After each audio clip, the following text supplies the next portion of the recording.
And then the lights went out in the theater. Jeff rightly brought the orchestra up. And we went down a hallway. The lights illuminating as they brought the camera down, panning up to the door.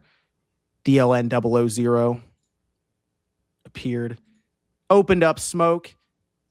The Mega Man sound starts to fade in. Like what are you trying to hype up here? What game deserved all this accolade and build up? This game got some reactions on more than I was expecting. Because so Nate does his thing. Predictions, not leaks. Yeah. I see Mega Man in there. I'm like, hold on. You wouldn't put Mega Man in there if that wasn't actually going to be a thing. I'm calling it out now. And so I'll admit, I kind of went into this thinking Mega Man, but we were getting to the end of the show. And I'm like, I don't know. Is Mega Man not a show closer, but you start to get to the end and, does it make sense here? Or does it make sense somewhere in the middle of the show, or early on even something? No, it was there. And it got reactions. I went back and looked at some of the streams that are just out there just to see how people looked at Mega Man. People were pretty excited. I will give them that. I don't know if it's because it's been a little while to Mega Man 11. And I don't know if Mega Man 11 really, set the world on fire or anything. It was a good Mega Man game, but it wasn't like crazy over the top or anything like that. So they show the game and people are already, of course, going back and forth online about this one because it's not out till 2027. Which is already kind of like, that's interesting. Dual Override is what it's called. And it immediately drew comparisons to Mega Man 11. Well, because the way it looks. Why. So, yeah, in my opinion, just me, I wouldn't have shown the game in the current state that it's in. Because obviously, it's very, very early. As far as the graphics, there's like barely any type of post-processing. There's barely any lighting. Like, it just looks like they just showed the platforming part of the game, and it looked very stale to me, right? So I feel like they should have just held this. Like Capcom, they have their their showcases every year, and they usually do stuff like that, maybe for Summer Games Fest or something. But I probably would have held this back personally until the game looked better.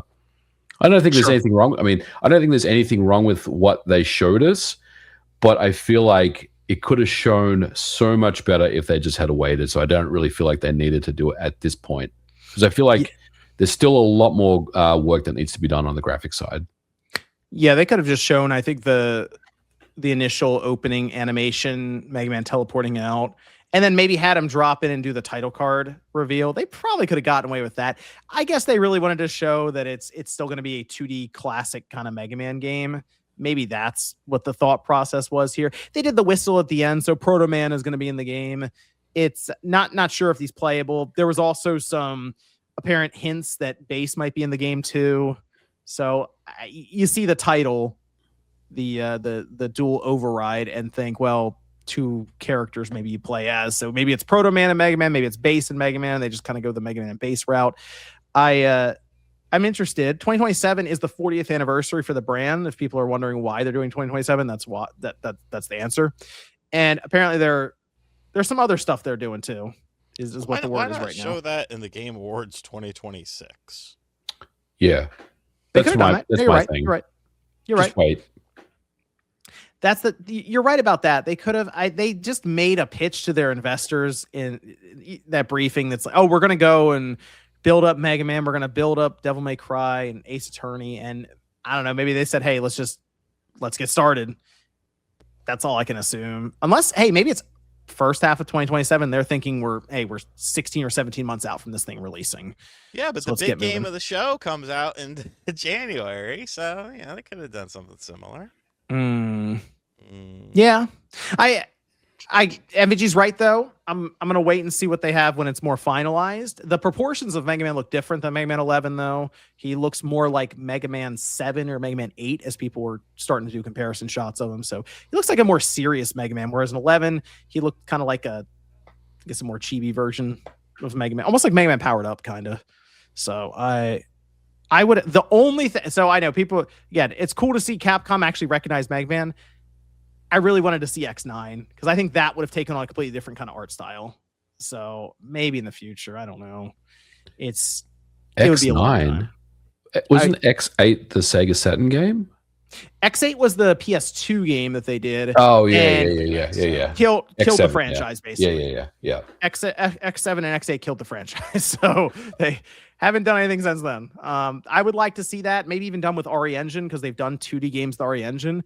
Yeah. And that would enable them to break away from what they've kind of established with Mega Man, which is, as you mentioned, MVG, maybe a little simplistic looking, move away from that, and they could do something really cool, some cell shaded, some kind of comic book look. I don't know, they could do some cool stuff with it if they want to keep that 2D.